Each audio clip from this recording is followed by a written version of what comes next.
Guard of Honor, mounted by 23 Mechanized Infantry Battalion, Kenya Army, present are ready for inspection.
Welcome to Parliament.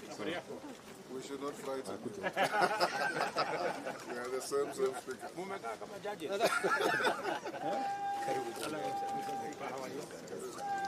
Excellent. Very well, thank you, sir.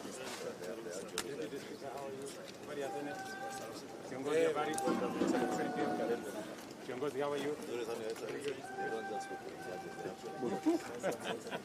Kiongozi, habari? Missing you. Uko salama? Thank you very much. Sorry about the other day. Yeah.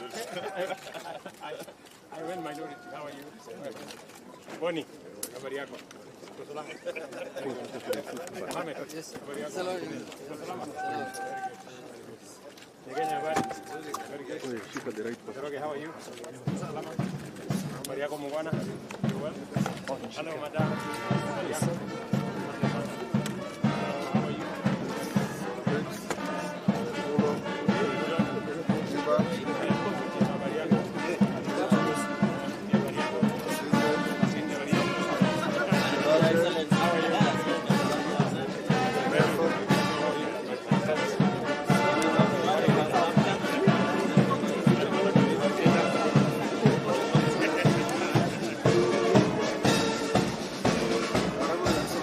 We are supposed to be in front. We can't go there. We're going straight to the lodge.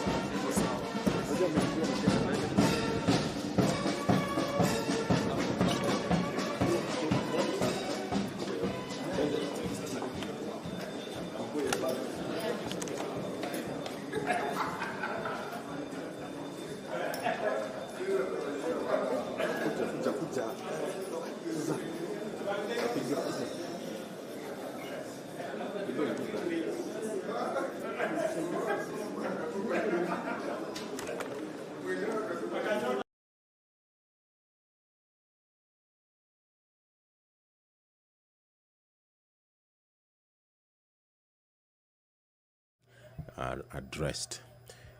There is some activity at the door. The members who are still within the precincts of Parliament are making their way into the chambers, and any moment now we do expect the head of state, accompanied by the speakers of Parliament, to walk into the chambers to allow this process to take place. Now, there will be a prayer by the Speaker of the Senate, and then there will be convocation by the Speaker of the Senate and by the Speaker of the National Assembly. The Speaker of the National Assembly will invite His Excellency the President to make his address.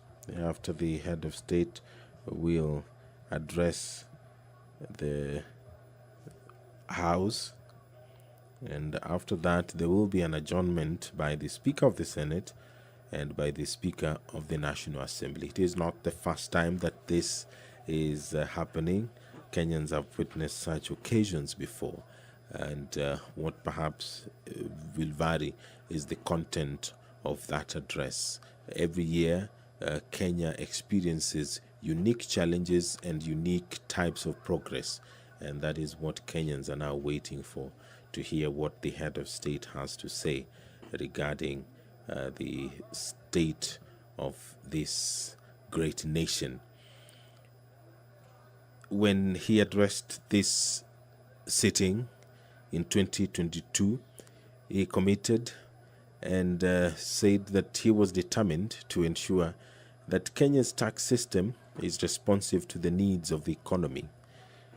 The head of state said that the tax system must be equitable, efficient, and customer-friendly. He did say that the economic principles of equitable taxation require that the tax burden reflects ability to pay. He said that this is best achieved by a hierarchy that taxes wealth, consumption, income, and trade in that order of preference. He said that Kenya's tax regime then fell short of that. The president said that the government then was overtaxing trade and undertaxing wealth. He did promise to propose tax measures that begin to move Kenya in the right direction. What is the status of this? Kenyans are perhaps going to be asking those questions and hoping that they will be answered this afternoon when the head of state makes that address. And he also said in his previous address to Parliament that the government will work with the Kenya Revenue Authority on a culture change to make it a people-friendly, customer-centric organization.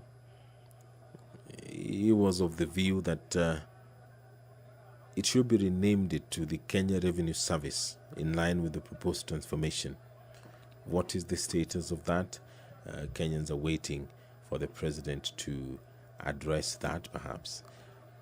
There on your screen are a number of members seated, and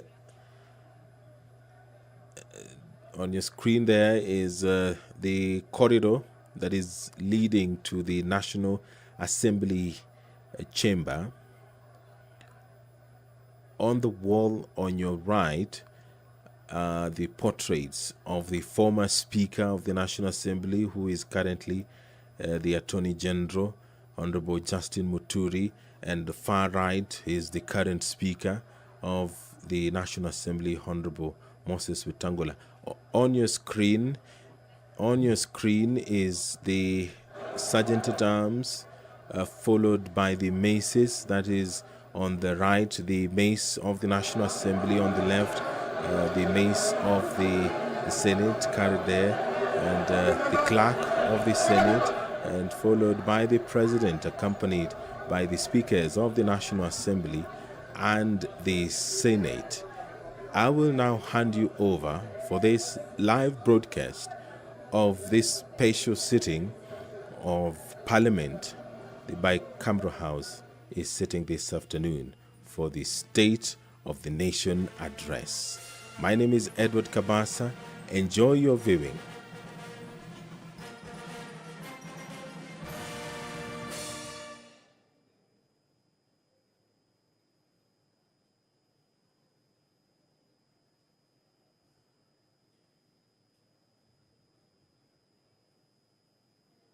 Hiyo imekuwa ni bendi na Rais William Ruto.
Your Excellency, the President of the Republic of Kenya, the Right Honorable Speaker of the National Assembly, honorable members, let us pray. Almighty God, we beseech you to behold with abundant favor and blessings us, your servants, whom you have been pleased to call to leadership positions in this republic. We seek guidance to treat and consider all matters that shall come under deliberation in so just and faithful a manner as to advance the peace, prosperity, and welfare of our country and of those whose interests we've committed to our charge. Amen.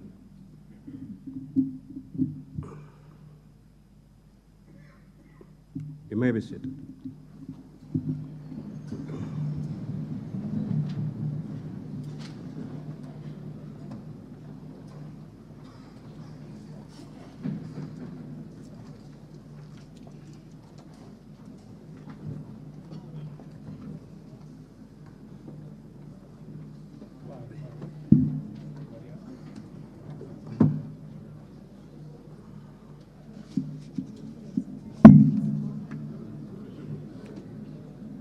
Order, honorable members.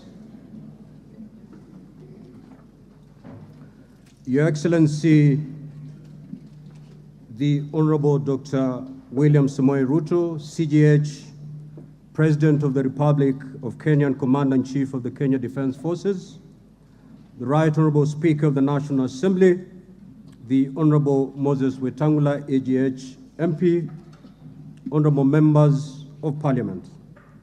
Article 132(1) of the Constitution of Kenya requires the President to address the special sitting of Parliament of Kenya once every year and at any other time.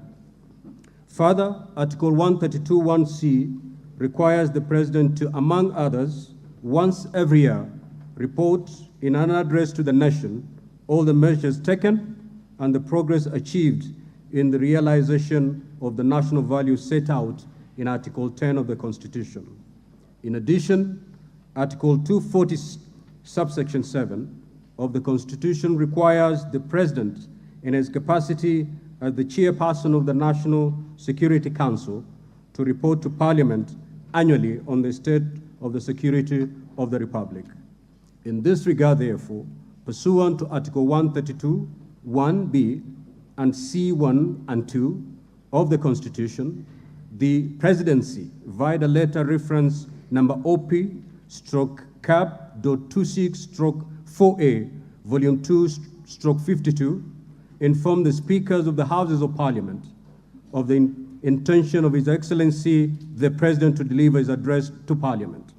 Consequently, pursuant to Standing Order number 25(1) and 2 of the Senate, I gave notice of today's special sitting to the Honorable Senators by Gazette Notice number 14716, which was published in the Kenya Gazette on Friday, 3rd November 2023.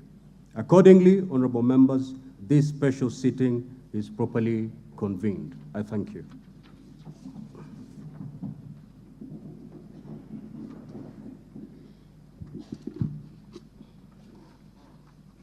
Your Excellency, Honorable Dr. William Samoei Ruto, CGH, President of the Republic of Kenya and Commander-in-Chief of the Kenya Defense Forces, the Right Honorable Amason Kingi, EGH MP, Honorable Speaker of the Senate, honorable members of Parliament, members of the Diplomatic Corps, distinguished guests, ladies and gentlemen. Article 131(b) of the Constitution of Kenya requires the President to address the nation once every year and at any other time. Further, Article 132(1)(c) requires the President to once every year report in an address to the nation on measures taken and progress achieved in the realization of our national values. Additionally, Article 132(1)(c) Roman 3 of the Constitution provides that the President shall submit a report for debate to the National Assembly on the progress made in fulfilling the international obligations of the Republic. In this regard, honorable members, by way of a message to the House dated 26 September 2023, His Excellency the President conveyed his desire to address a joint sitting of the Houses of Parliament today, 9th November 2023. Therefore, pursuant to the provisions of Standing Order 22 of the National Assembly Standing Orders, and by Gazette Notice number 14715, which was published in the Kenya Gazette on 3rd November 2023, I gave notice of this special sitting of Parliament to the members of the National Assembly. Accordingly, honorable members, this special sitting is properly convened. Your Excellency, in the custom of Parliament, we recognize invited guests seated in our galleries. I therefore wish to recognize the following guests who are seated in the Speaker's row. Her Excellency Rachel Ruto, EGH, First Lady of the Republic of Kenya, and other members of the First Family. His Excellency Honorable Rigathi Gachagua, EGH, the Deputy President of the Republic of Kenya and the spouse of the Deputy President, Her Excellency Pastor Dorcas Rigathi. The Honorable Musalia Mudavadi, EGH, the Prime Cabinet Secretary and Minister of Foreign Affairs.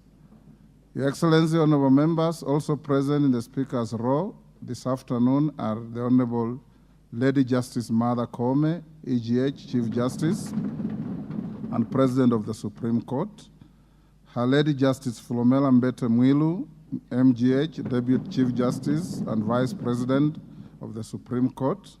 They are accompanied by Honorable Justice Eric Ogola, Principal Judge, the High Court, Honorable Justice Oscar Angote, Presiding Judge in Environmental and Land Court, and Honorable Justice Brian Ongaya, MBS, Principal Judge, Employment and Labor Relations Court. We are similarly pleased to host the former Vice President of the Republic, the Honorable Stephen Kalonzo Musyoka, EGH, who is also the co-chair of the National Dialogue Committee. We are also honored to have in our midst the immediate former speakers of the Houses of Parliament, the Honorable Justin B.N. Muturi, EGH,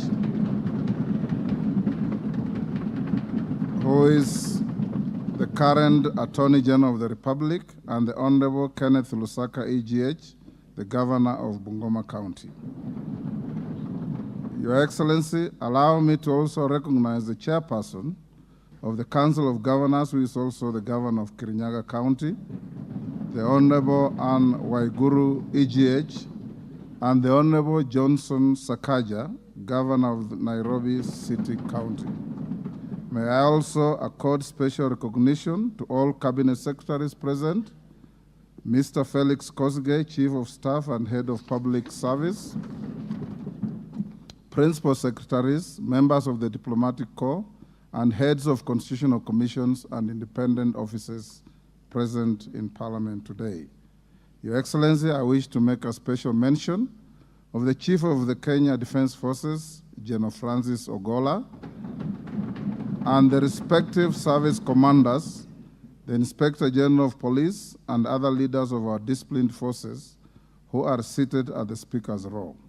We are grateful for their distinguished service to the nation. To all invited guests, karibuni sana kwa bunge. Honorable members, distinguished guests, ladies and gentlemen, it is now my singular honor and privilege to invite His Excellency the President of the Republic of Kenya and Commander-in-Chief of the Kenya Defense Forces to address this special sitting of Parliament. Welcome, Your Excellency.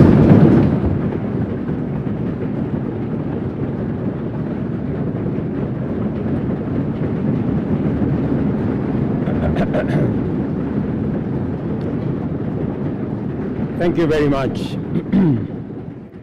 Thank you very much, honorable members.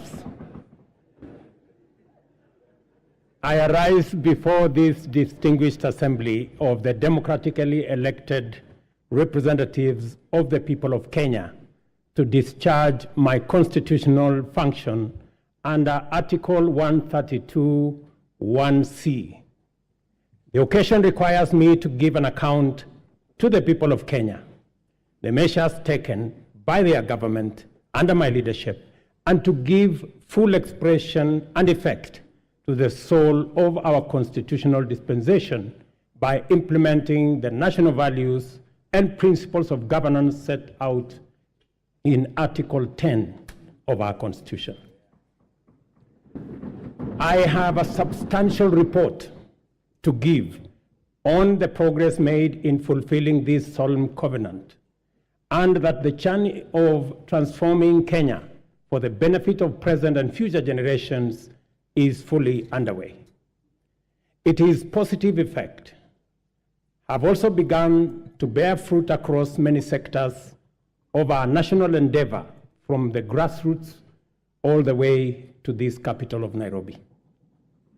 On the 13th September 2022, last year, when I took office, I undertook to ensure the urgent transformation of our economy and to stop and reverse the negative trends of runaway unemployment, yawning inequality, and widespread poverty, which have denied Kenyans their dignity and extinguished their dreams.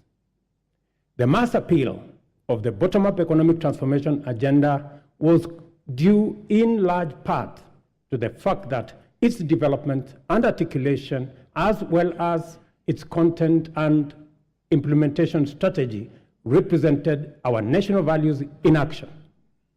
It was inclusive, democratic, committed to social justice and the protection of the marginalized. Our commitment to bring the national values and principles of governance to life in order to significantly enhance the well-being of every individual and promote the unity, stability, security, and development of our country began long before the last election and will endure well beyond our term.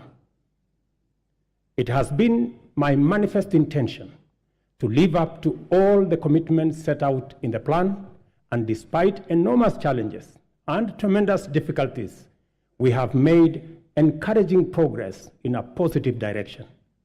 This has not only vindicated our philosophy of inclusive transformation in pursuit of shared prosperity, but it has also increased our confidence that we are on the right path and shall, in due course, deliver the transformation of our nation in full. It is important for us to point out that we began the implementation of our mandate to transform Kenya's economy from the bottom up under extreme difficult circumstances, not to excuse failure or to justify inability or omission to do the necessary work. Not at all. Rather, we do it to emphasize the significance of our progress, underscore the possibility of transformation under daunting conditions, and express well-founded confidence that when sufficient progress is made, we shall do much more and go much further in delivering the Kenya we want for our generations and also for posterity. In our plan, we identified three primary challenges: external shocks, fiscal distress, and structural imbalance that heavily strained our economy, causing nationwide difficulty. The COVID-19 pandemic, coupled with global supply chain disruptions and geopolitical conflicts, significantly raised inflation and interest rates, adversely affecting our economy, while low agricultural investment and a prolonged drought led to food shortages and made Kenya a net importer of food in a volatile international market. It was under conditions of such extreme difficulty that the people of Kenya entrusted us with the responsibility of simultaneously generating effective solutions to immediate problems, providing a credible pathway to stability in the medium term, and undertaking long-term structural transformation of our economy, but in a manner which paid attention to the needs and aspirations of Kenyans, especially those at the bottom of the pyramid. The transformation of our economy is not only desirable and important, it is also necessary and urgent. and the people of Kenya have made this clear at every opportunity. Our duty as leaders is to listen keenly and comply with the people's wishes. Kenyans want to proceed in a new direction and demand a new conversation that puts ordinary Kenyans, the mama mboga security, well-being, interests, and aspirations at the front and center of all policy and governance discourse. Citizen freedoms and fundamental rights lie at the heart of enterprise and democracy. Accordingly, our governance system must be fit for purpose, able to protect people and their belongings, safeguard freedom, facilitate democracy, and promote market efficiency. To do this, law enforcement must be robust, judicial integrity, efficiency and independence, absolute, and the right to the protection of law non-negotiable and impartial.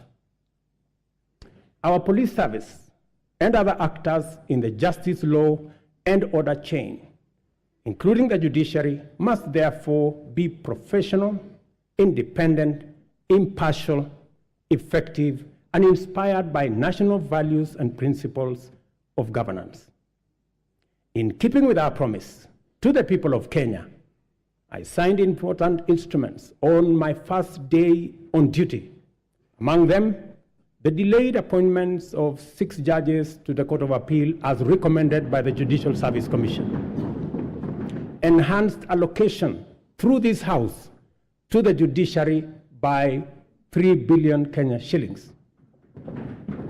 Designated the Inspector General, who is sitting in this House as the accounting officer of the National Police Service to enhance police independence, and subsequently appointed a task force led by the former Chief Justice David Maraga to review the terms and conditions of service of members of the National Police Service.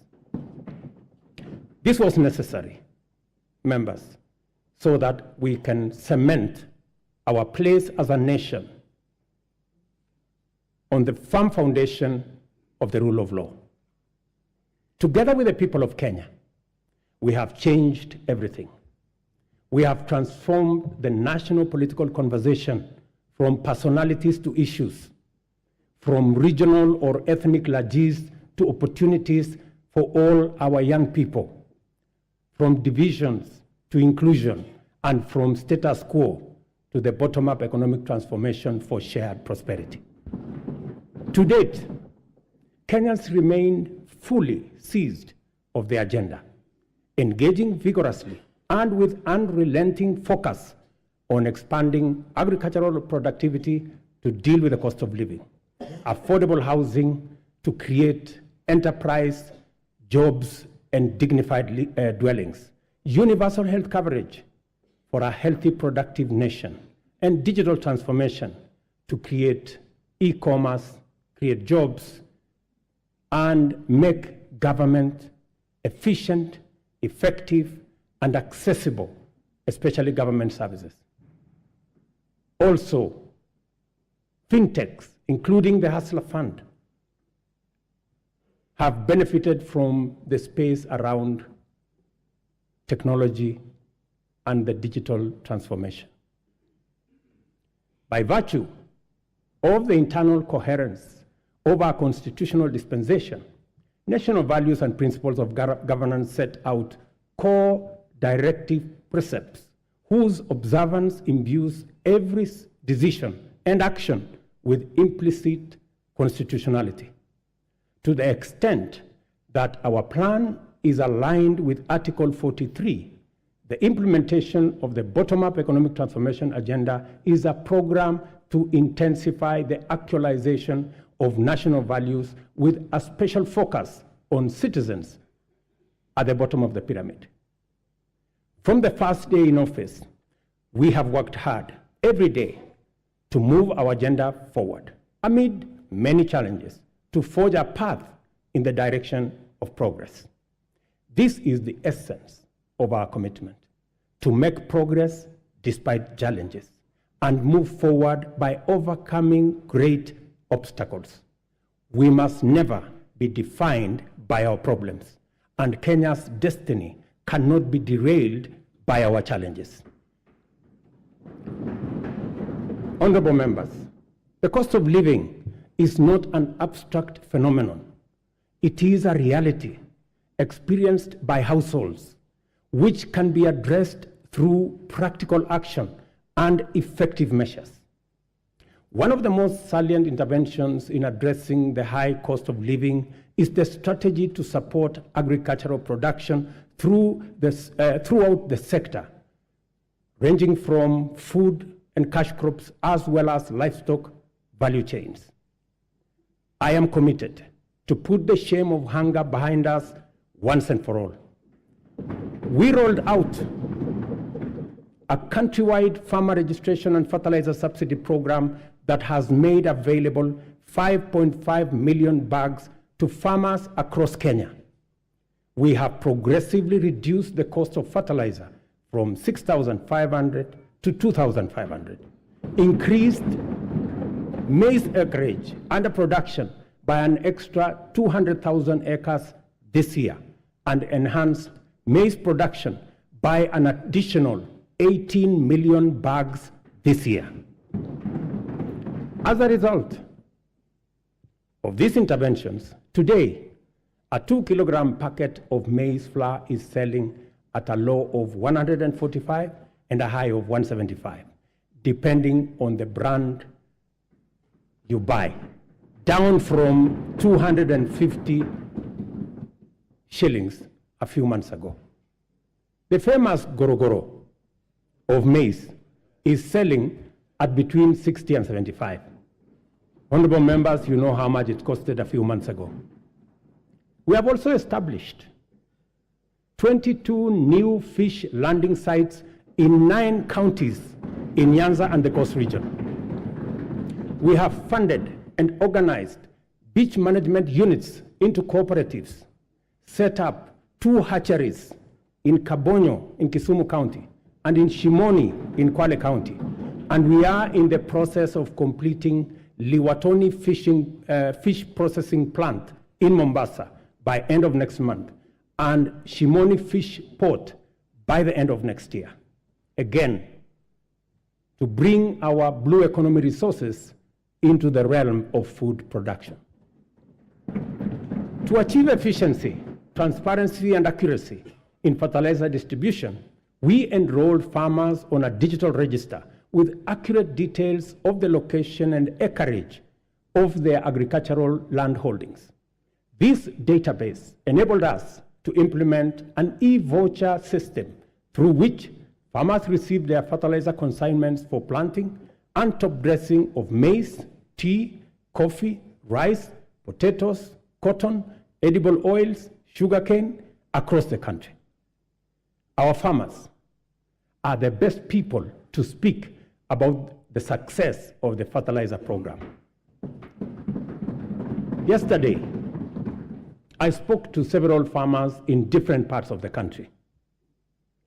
Ms. Alice Nato, a single mother in a place called Milo in Bungoma, told me that the 2,500 fertilizer had doubled the yield in her farm from 52 bags of maize last year to 120 bags of maize this year. Another farmer, Mr. Albert Munyi from Embu, appreciated the impact of fertilizer subsidy had in his farm and asked me to work out a way that the fertilizer can be delivered closer to the farmers rather than at the National Cereals and Produce Board depot. I assured him that I will work with the governor of Embu and with all governors to actualize his proposal for him and for other farmers who believe the same. But it was Mr. Samuel Chacha of Kuria who graphically painted the picture of transformation the fertilizer subsidy has done in his farm with a phrase that struck my mind. He simply told me, Mr. President, shamba yangu ina meta.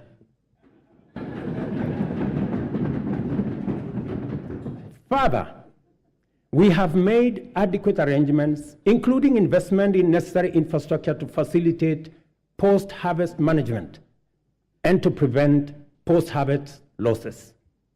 17 certified warehouses jointly managed by the National Cereals and Produce Board and the private sector owners with a combined capacity of 365 metric tons or 4,090 kilogram bags have been prepared in the maize growing areas. The National Cereals and Produce Board shall provide a subsidy maize drying service to farmers at a fixed cost, as was announced by the Minister, of Kenya shillings 70 per bag, which is a significant improvement from the previous rate of Kenya shillings 350 per bag. Yesterday again, the first consignment of the 100 mobile dryers this House facilitated my administration to buy for use by our farmers. I announced to you yesterday the first consignment of the dryers docked in the country. Additionally, we are enhancing dairy productivity for better farmer returns. The government, working with milk processors, and I had a long conversation with them in Nakuru, we are mapping the country to ensure coolers are supplied where they are needed.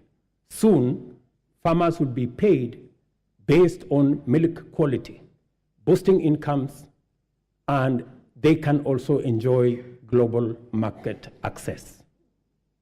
Our reforms in the coffee sector are bearing fruit, with our farmers set to earn 4 times advance pay for their crop from a low of 20 to now Kenya shillings 80, following the allocation of Kenya shillings 4 billion from the Coffee Cherry Fund that was ably facilitated by this House. Coffee reforms regulations will give farmers the necessary representation and weight at the national coffee auction. It is my intention to make sure that the auction operates with farmers at the center of it. These measures are expected to aid ongoing efforts, including expanding production to new counties and double coffee output in the next 4 years. The government of Kenya is currently restructuring public sugar mills, expediting the leasing of 5 companies for rehabilitation and expansion to boost industry competitiveness before the COMESA sugar safeguards expire. The objective includes creating a competitive sector, raising farmer incomes, and enhancing productivity. This House agreed with my cabinet that we waive Kenya shillings 117 billion non-performing debt for government-owned sugar factories, for which I am grateful to this House. This House also approved 1.7 billion shillings that will go into paying farmer arrears and other complications that arose out of the challenges our sugar sector was facing. I want to promise this House that in the next couple of weeks, we shall be dispersing that money so that farmers in the sugar growing area can go home for Christmas with their money. As earlier indicated, our public borrowing had long crowded out the productive sector from the financial markets, raising the cost of credit and slowing down trade and commerce. As I told Kenyans on my first day in office, times were difficult and many people are struggling, and necessary and effective sustainable solutions were urgently needed. We must admit, honorable members, that as a country, we had been living large and way beyond our means. The time has come, therefore, to retire the false comforts and illusionary benefits of wasteful expenditure and counterproductive subsidies on consumption, by which we dug ourselves deeper into the hole of avoidable debt. The new direction may not be easy, but it is ethical, responsible, prudent, and most importantly, necessary. We've had to take hard decisions and make painful choices because we owe it to the people of Kenya to do the right thing and to confront facts as they are without flinching or equivocating. We have worked hard at home and abroad to mobilize a broad coalition of bilateral development partners. Many of them, I see them in this house, multilateral development banks and other agencies, which have rallied to pull our country back from the brink of debt distress and set us today firmly on the path towards sustainable economic growth. Our efforts to stabilize the situation have yielded such progress that next month, in December, we will be able to settle the first Kenya shillings $300 million or 500 billion Kenya shillings installment of the US dollars 2 billion Eurobond debt that falls due next year. I can now confirm with confidence that we will and we shall pay the debt that has become a source of much concern to citizens, markets, and our partners. Having said this, I further announce to the nation that our intention, consistent with sustained effort here and abroad, have enabled us to normalize our relations with the International Monetary Fund, the World Bank, the Africa Development Bank, and various development partners to such an extent that they are now working with us to implement the bottom-up economic transformation plan. As I earlier indicated, our public borrowing had long crowded our productive sector from the financial markets, raising the cost of credit and slowing down trade and commerce, especially the micro, small, and medium enterprises, including Mama Mboga. Consequently, many enterprises and entrepreneurs were referred for blacklisting by the credit reference bureaus, where 7 million borrowers were listed by last year. We committed to provide affordable and accessible credit and restore small business owners to good standing with credit rating agencies. A deliberate, targeted strategic financial inclusion fund, the Hustler Fund, providing affordable credit and mobilizing savings for individuals and small businesses, was launched on the 30th of November 2022. The public response to the Hustler Fund has exceeded most initial projections and surprised even the most hardened skeptics. By the end of last month,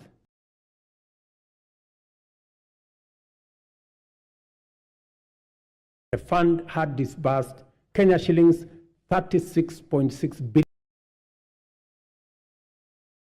billion, and in savings 2.3 billion, and with 7.5 million repeat borrowers, whose overall repayment rate is at 73%.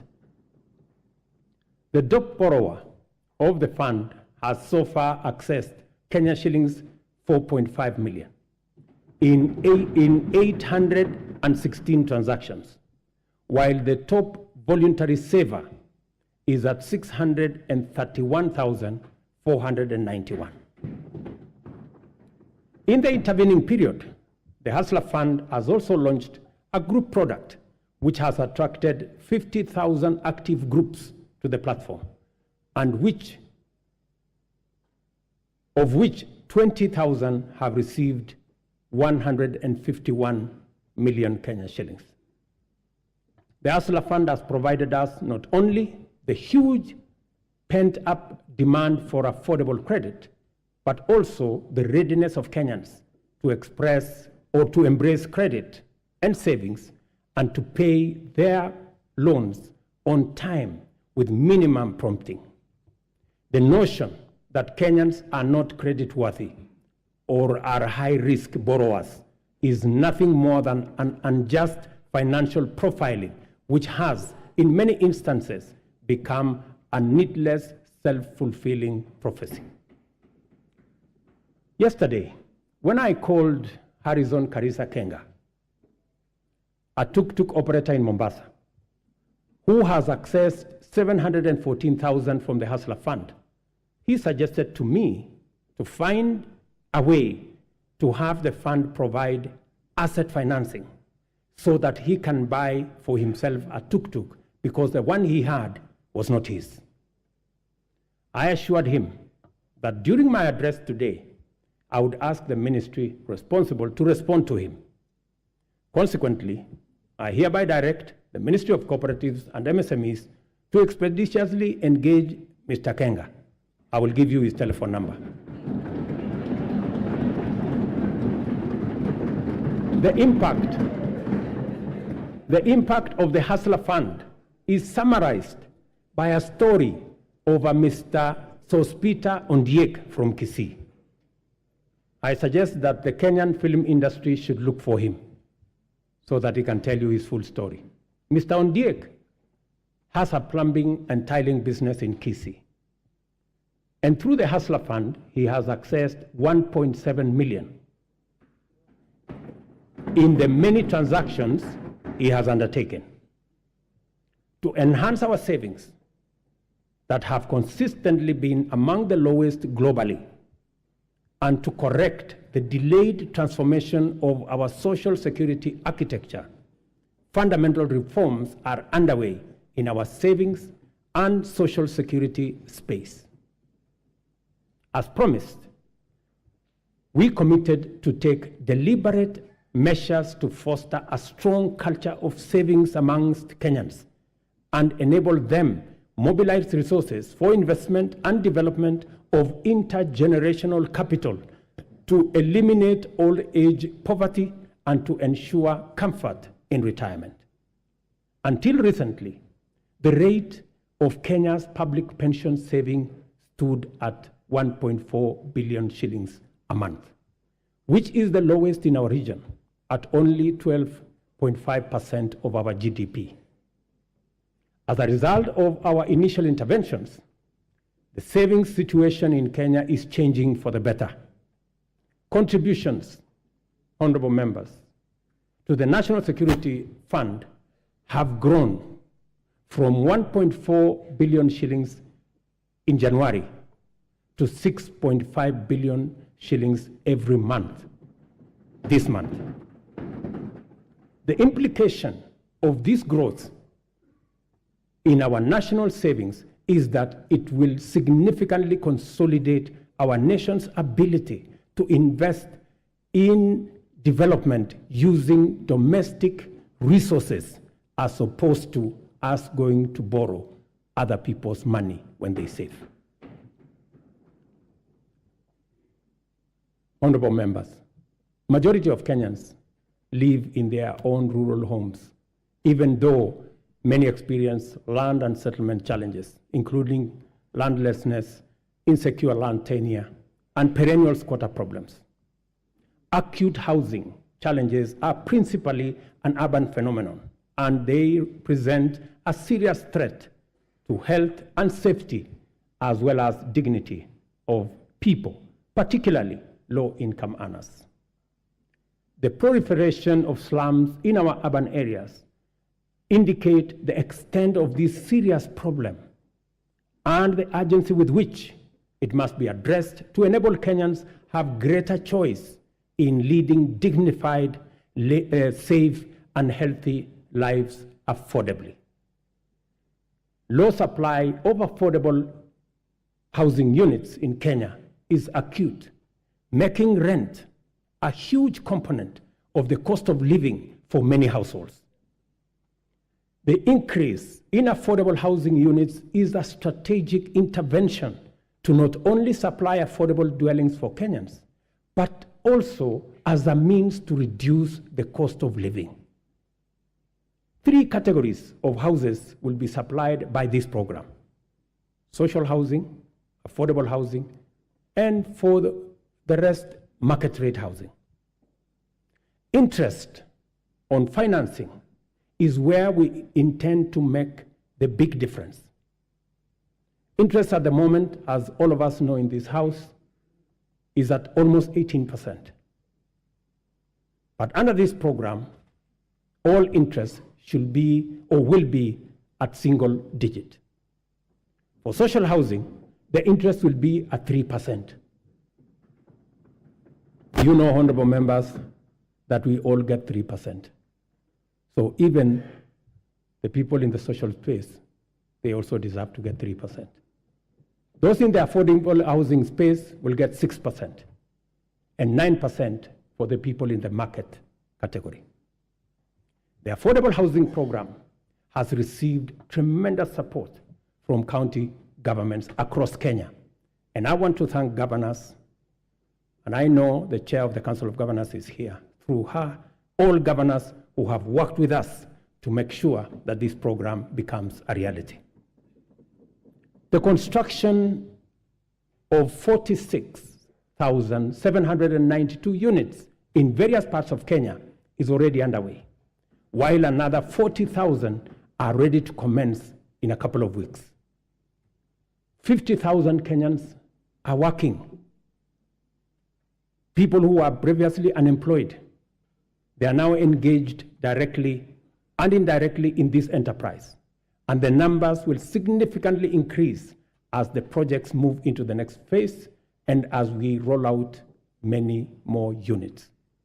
A total of 746,795 housing units are in the pipeline as I talk to you, under various stages of delivery. More jobs are being created with the formalization of the Jua Kali clusters, providing products like doors, hinges, and windows. And this morning, as I visited one of the sites that I went to launch the construction in March, I was amazed that a site that was flat in March today, and I was with the Member of Parliament for Ruto, today has 8 11-block units, almost at 60% complete.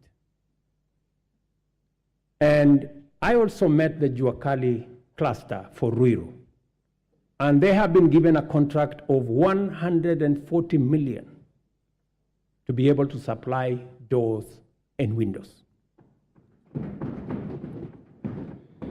Architects, engineers, quantity surveyors, masons, electricians, plumbers, transporters, steel and cement factory workers, and hardware merchants will be partakers in this transformative plan. I spoke to Moses today at the site in Ruto, an electrician, and he told me out of the 1,700 workers in the site today, he was in charge of 114 electricians who are engaged in that site. And he asked me, Mr. President, make sure the next site is ready for us, because we will finish this ahead of time. Let me also say, we are constructing 400 markets across Kenya to provide Mama Mboga with a dignified working environment, complete with water, electricity, and other amenities. And I want to thank members of this House for participating in various ways and working with us and also with the counties in identifying the right locations for these markets. Ladies and gentlemen, honorable members, our education system must develop a formidable reservoir of skill, talent, highly competitive and innovative human capital to support our vision of an economically transformed Kenya. Within weeks of taking office, I appointed the Presidential Working Party on Education Reform, led by Professor Raphael Munavu, my former teacher, who provided clarity on transition to the new competence-based curriculum and made further recommendations on necessary reforms in our education system from early childhood all the way to the tertiary levels. The Working Party concluded its work and submitted a report whose recommendations are already being implemented.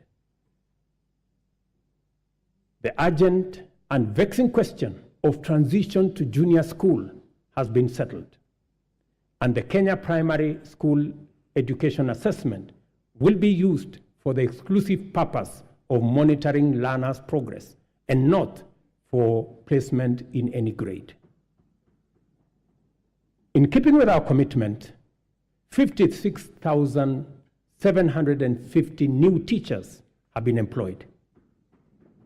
I'm sure the Honorable Milemba can confirm this. While 8,200 primary school teachers were retrained to equip them with capacity to effectively deliver learning and teaching at junior school levels. With changes to the entry requirements for teacher training colleges, admission has increased by 300% to now 20,456 trainees. I was privileged to be in Kwale last week to open the Kwale Teacher Training College, which had only less than 100 students a few months ago. And when I went there, the principal told me that the numbers have increased 4 times. At the tertiary level, the Working Party recommended an overhaul of the existing education funding framework to a variable scholarship and loan model in order to address the financing gap which denied many Kenyans the opportunity to pursue tertiary education in our universities and TVETs, but also created many complications in our universities and institutions of higher learning that by last year, our universities had accumulated debts of close to 60 billion Kenya shillings. I sat down with all the vice chancellors of our 41 public universities, and we came up with a proposal that we are now implementing.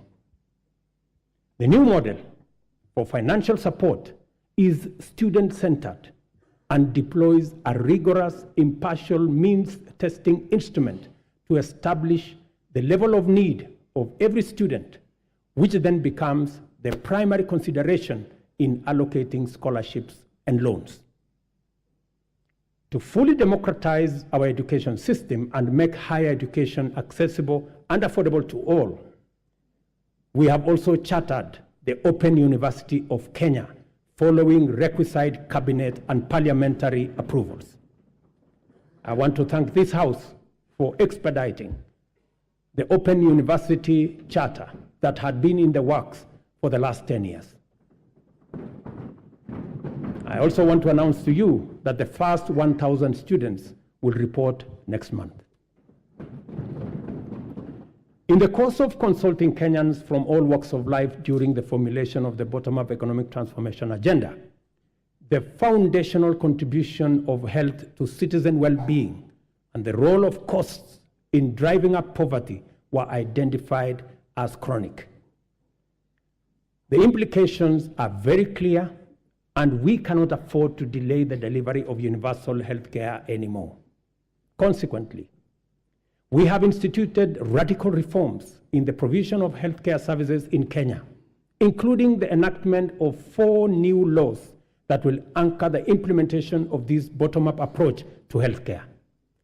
I am tremendously grateful to this House and honorable members for enacting the Primary Health Care Act, the new Social Health Insurance Act, the Digital Health Act, and the Facility Improvement Financing Act.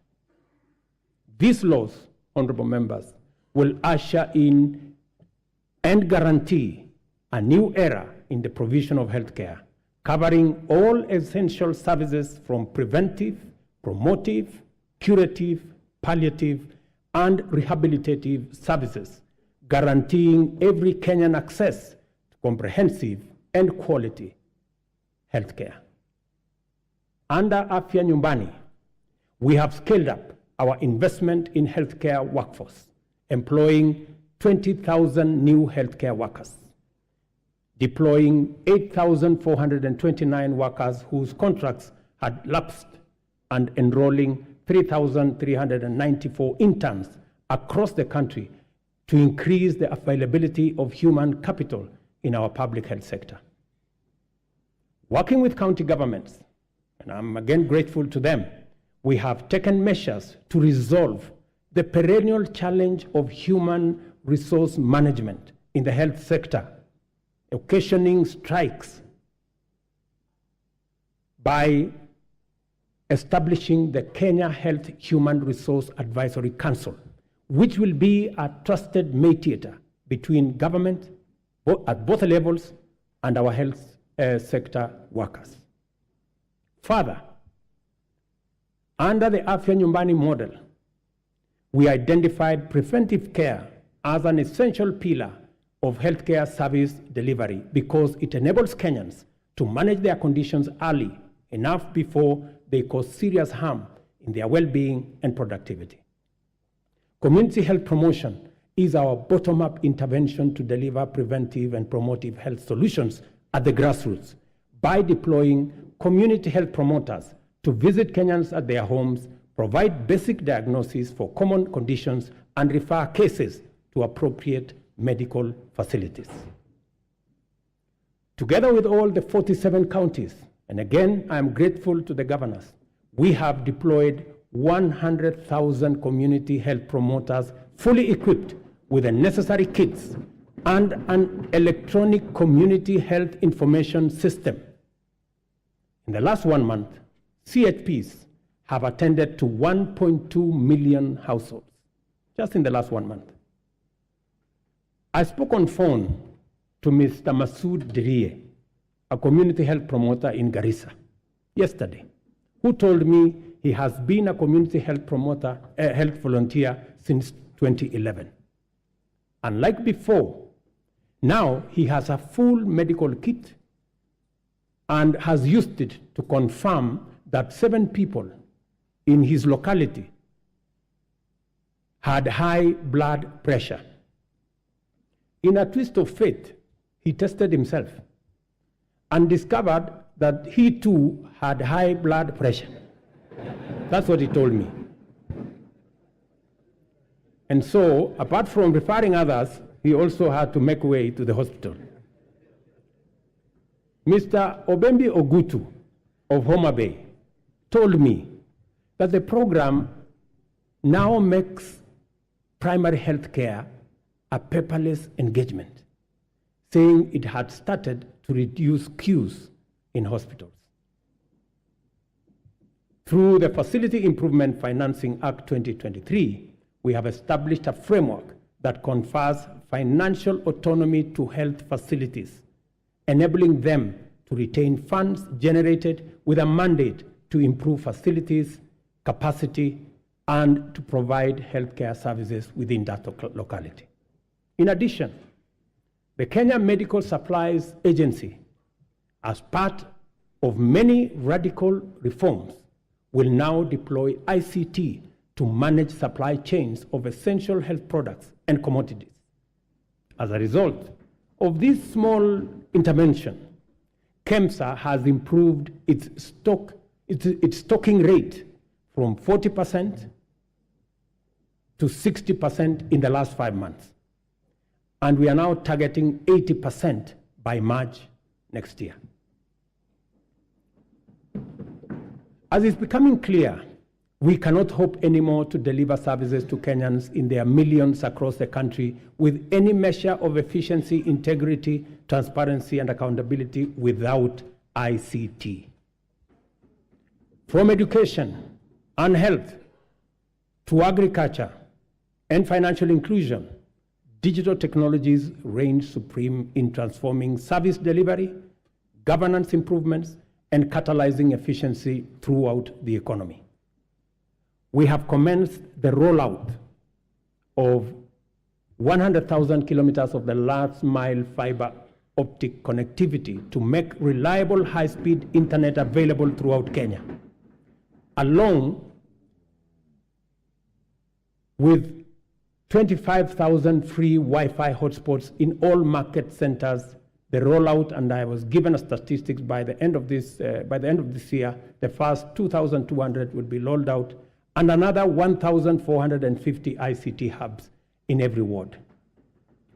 I want to thank the membership of this House for considering to change the NGCDF Act so that you can also deploy those resources in the ICT space and enable millions of young people in your constituencies and wards to access internet and technology for digital jobs, e-commerce, and to give them the possibility of working on remote jobs. I have engaged the chair and committee of this House in that space. We have agreed on the model of how the ICT hub will look like, and I am truly grateful that Parliament came through and considered changing the law so that we can work on this together.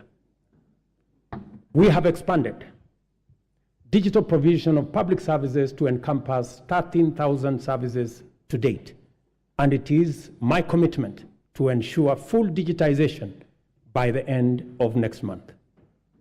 Our decision to enhance efficiency and integrity in the provision of government services has gone a long way to improve revenue collection. Working with the private sector, we launched the local assembly of affordable smartphones last week in Athi River. Digitization and automation enhance service delivery and citizen satisfaction, and also assures greater accuracy, transparency, and accountability, and reduces opportunity for corruption in the course of transacting with government ministries, departments, and agencies. Corruption, honorable members, wastage, inefficiency, and negligence are serious threats to our transformation agenda and unacceptable practice that has no place in our nation. I have given my firm assurance to the people of Kenya that cases of misconduct and corruption shall be dealt with ruthlessly, with finality, and expeditiously. I ask this honorable House to finalize the Assets Declaration and Conflict of Interest Bill to further tighten our anti-corruption policy framework and eliminate space for those who want to steal our money. The security and safety of all citizens is our foremost commitment and most fundamental obligation, without which every other endeavor is not possible. The reason why Kenya has continued on the path of steady progress is that we have maintained stability, peace, and security by affirming our territorial integrity and maintaining internal tranquility. This is not to say our country has not had its share of security challenges. The specter of terrorism is a continuing threat that we must remain constantly vigilant against. Pockets of banditry, cattle rustling, and armed lawlessness have besieged and devastated communities in the North Rift, Northeastern, and occasionally parts of Eastern and the coast regions. We all know that insecurity disrupts lives and destroys livelihoods. Our country has lost too many people to this menace. Many children have been orphaned and missed school, and many families have been displaced because of lawless men taking up illegal arms and waging war against communities. The government exists to ensure that those who challenge our sovereignty, territorial integrity, national security, and the safety of the people of Kenya are expeditiously countered and rendered harmless. We have therefore taken firm and decisive measures to deal with the challenge of banditry, armed crime, cattle rustling, and other forms of impunity in all parts of the country, beginning with a successful security operation to restore calm in the North Rift. We have been systematic, focused, thorough, unrelenting, and totally committed to removing for good all threats to lives and livelihoods of Kenyans. I know there are pushbacks from the criminals, but I want to assure the honorable members of this House that we will be unrelenting. And until it is done, it is not done. In discharging this commitment, we have been mindful not to use security imperatives to commit impunity, including misuse of resources and extrajudicial infringement on freedoms and fundamental human rights of citizens.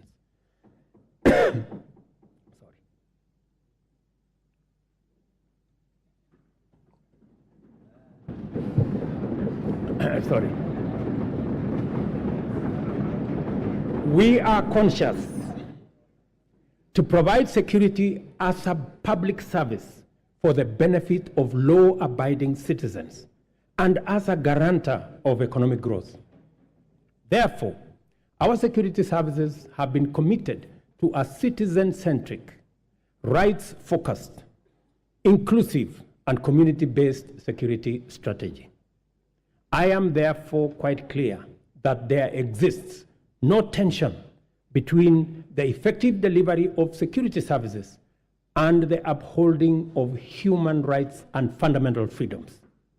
We can be and therefore must be secure, yet free and democratic.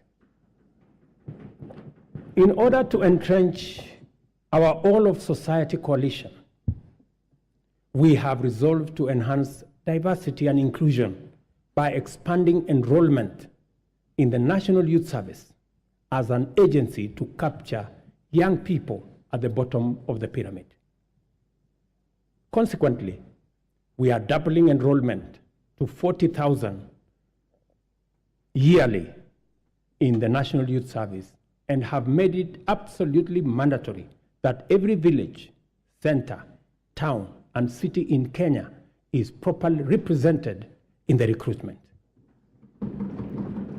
To consolidate this proposition, we have directed that 80% of future recruitment to all security services, from the military, the police, KWS, Kenya Forest Service, and all other security agencies, 80% will come from the well-trained, talented, and committed young men and women who have undergone training at the NYS.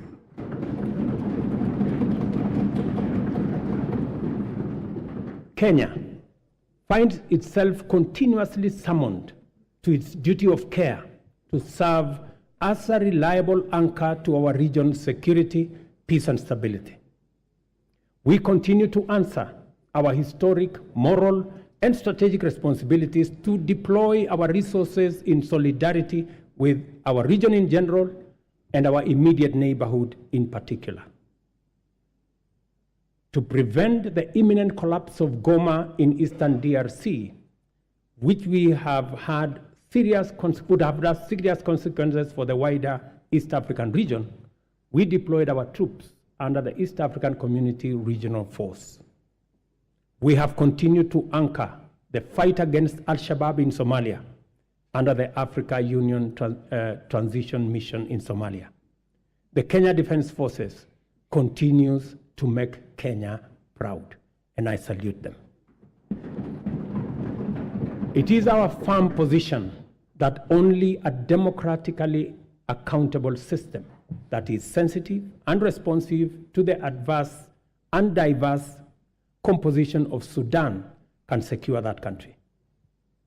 Given the regional interconnectedness, together with the Kingdom of Saudi Arabia and the US, we have engaged the Jeddah process as IGAD to fashion a framework that will be best placed to successfully deliver peace in Sudan. Honorable members, our economy is firmly interconnected with regional, continental, and global economic systems. Our security and stability is likewise integrated with those of our neighbors. Kenya has a fundamental, essential, legitimate, and clear interest in conducting robust diplomacy in form of bilateral and multilateral engagements. For the last 12 months, we have continued to fulfill our international obligations through Kenya's leadership in the international arena. This is underscored by the high-level summits Kenya has hosted and participated in. Kenya successfully hosted the inaugural first-ever Africa Climate Summit. We also hosted the 43rd Ordinary Session of the Executive Council, the 5th Mid-Year Coordination Meeting of the Africa Union, and the Regional Economic Communities, and the first-ever African edition of the Berlin Climate and Security Conference in Nairobi. All these summits have brought into our country about 30 heads of state and government and over 30,000 delegates from different parts of the world. The government has made deliberate efforts to harness the immense and potential of Kenyans also in the diaspora.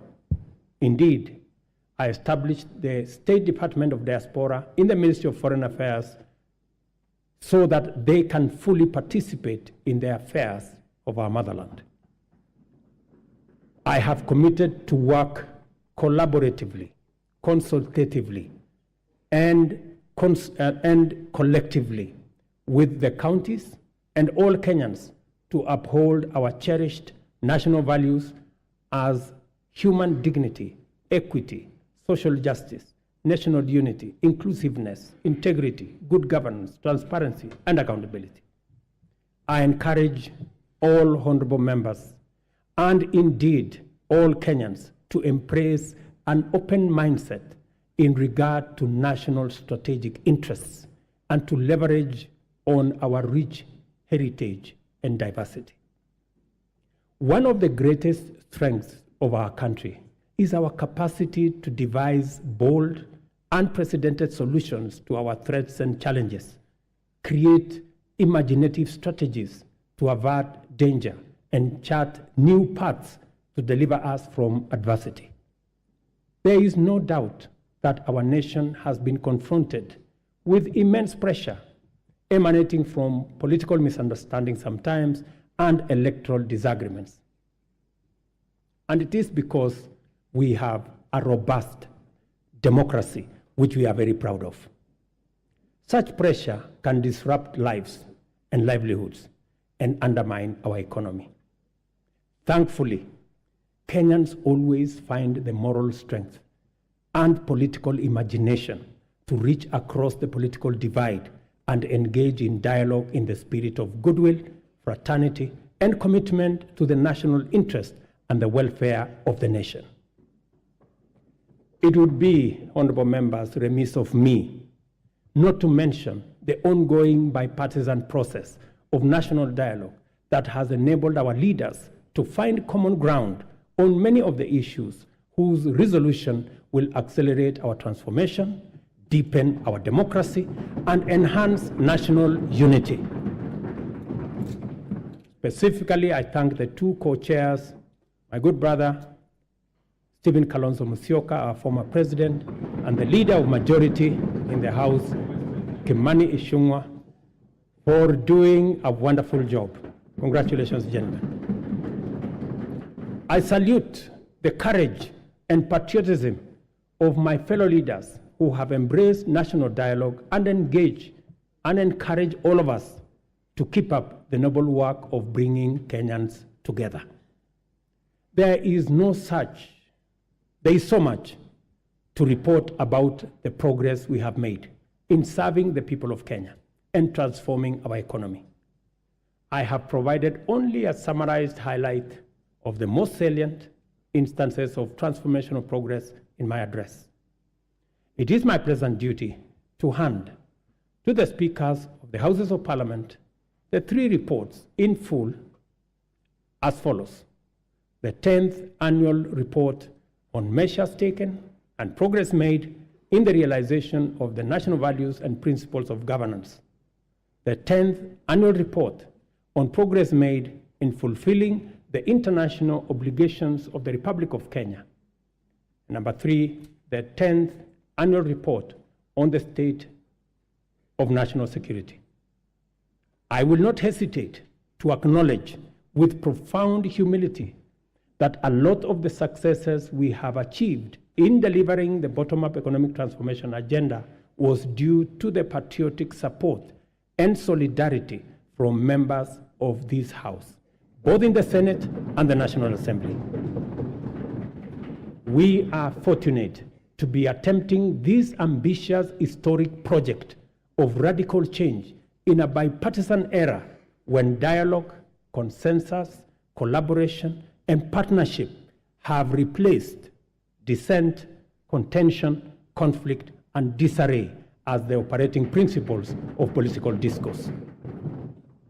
Issue-oriented politics, honorable members, is not just a democratic necessity and a pathway to sustainable transformation.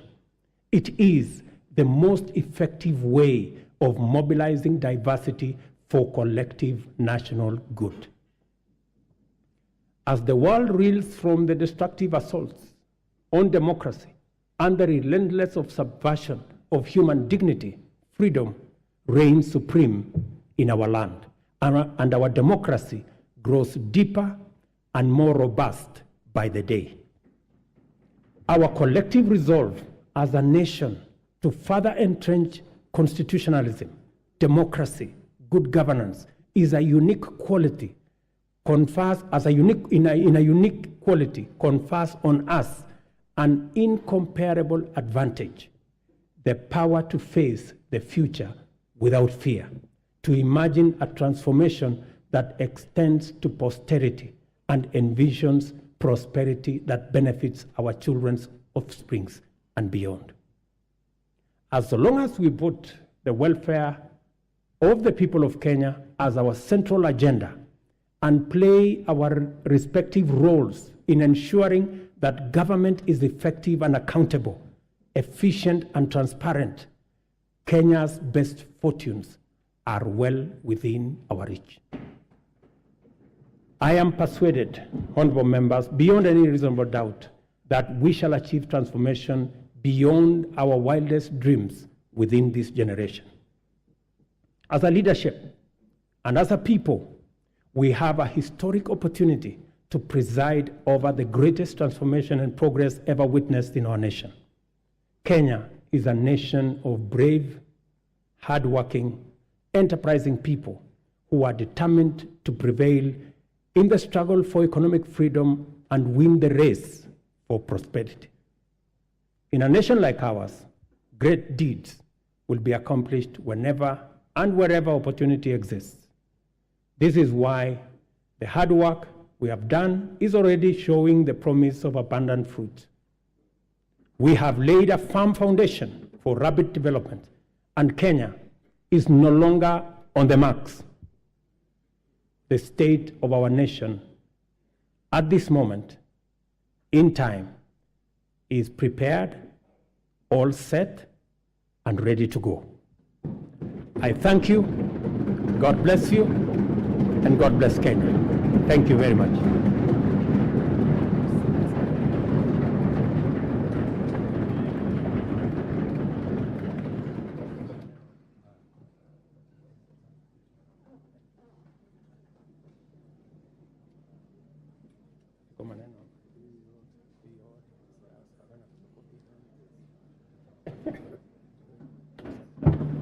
Thank you very much.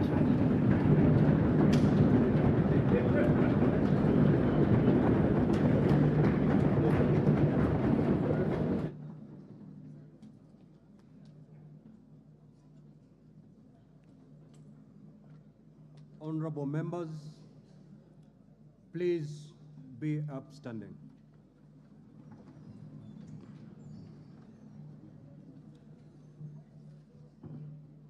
Your Excellency the President, the Right Honorable Speaker of the National Assembly, Honorable members, we have come to the conclusion of the business of the day, and it is now time to adjourn. The Senate stands adjourned until Tuesday, 14th of November, 2023 at 2:30 p.m. in the Senate chamber. I thank you. Honorable members remain upstanding. Honorable members of the National Assembly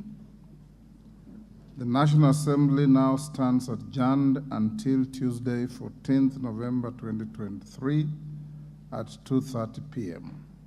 May I also take this opportunity, Your Excellency the President, to invite all honorable members and our guests to a reception at the Parliament courtyard. May I also request all of you honorable members and our guests to remain standing in your places until the procession of His Excellency the President and the speakers leave the chamber. I thank you.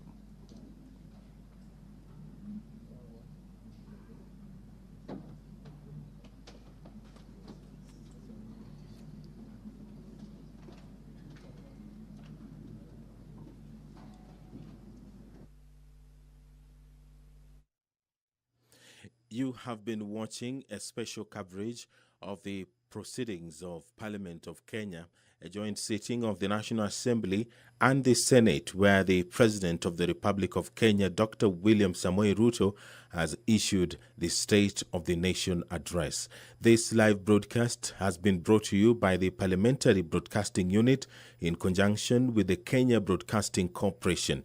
My name is Edward Kabasa. Good evening.